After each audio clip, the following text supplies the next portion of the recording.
मानव इतिहास के प्रारंभिक चरणों में जब लोग शिकारी और खानाबदोश जीवन जीते थे, तब कुछ स्थानों पर ऐसी अद्भुत सभ्यताएं विकसित हुईं जिन्होंने मानव समाज को स्थायित्व, व्यवस्था और संस्कृति दी।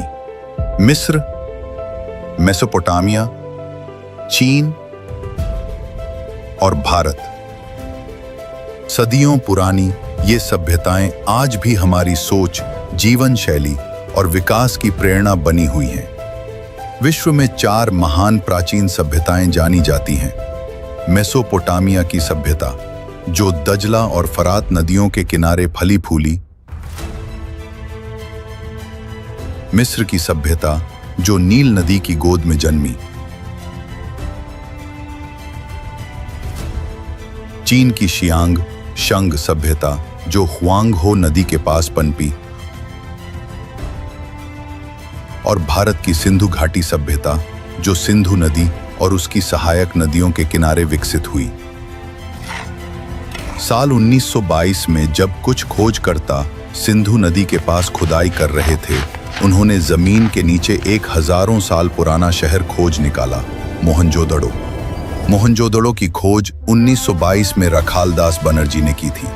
सिंधु घाटी की प्रमुख नगरी थी मोहनजोदड़ो, जिसका अर्थ है मृतकों का टीला।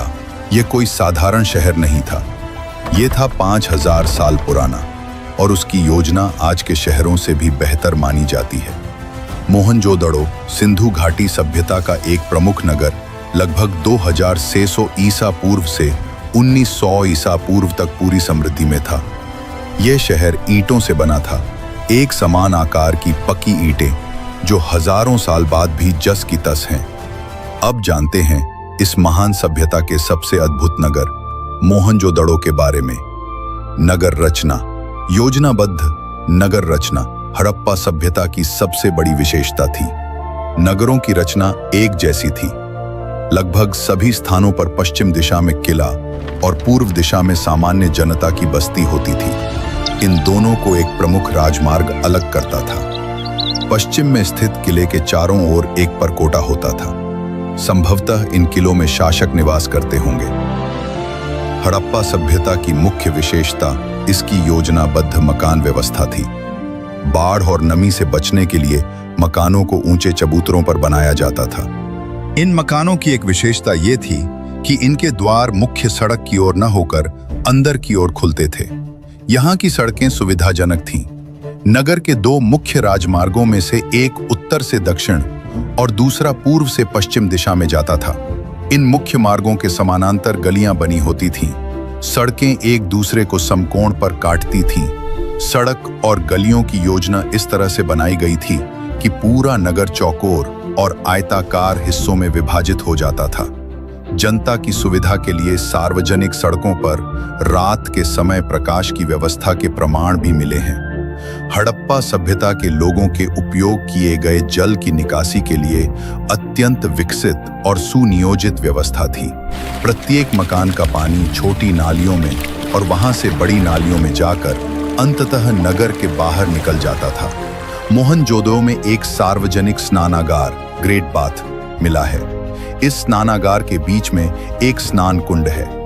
इस कुंड में उतरने के लिए दोनों ओर सीढ़ियों की व्यवस्था है। स्नान कुंड के चारों ओर कपड़े बदलने के लिए कमरे बने हुए हैं। त्योहारों या धार्मिक अवसरों पर इस सार्वजनिक स्नानागार का उपयोग होता रहा होगा। इसके अलावा मोहनजोदड़ो से प्राप्त स्तंभों वाले मकान को सभागृह के रूप में पहचाना गया है। लेकिन लगभग 1900 ईसा पूर्व के बाद ये नगर धीरे धीरे उजड़ने लगा। नदियों का मार्ग बदलना, जलवायु परिवर्तन और संभवतः आर्थिक संकट, ये सभी कारण रहे होंगे। मोहनजोदड़ो मिट्टी के नीचे दब गया और इतिहास से लुप्त हो गया, जब तक कि 1922 में उसे फिर से खोजा नहीं गया। आज मोहनजोदड़ो हमें बताता है कि हमारे पूर्वज कितने बुद्धिमान और विकसित थे।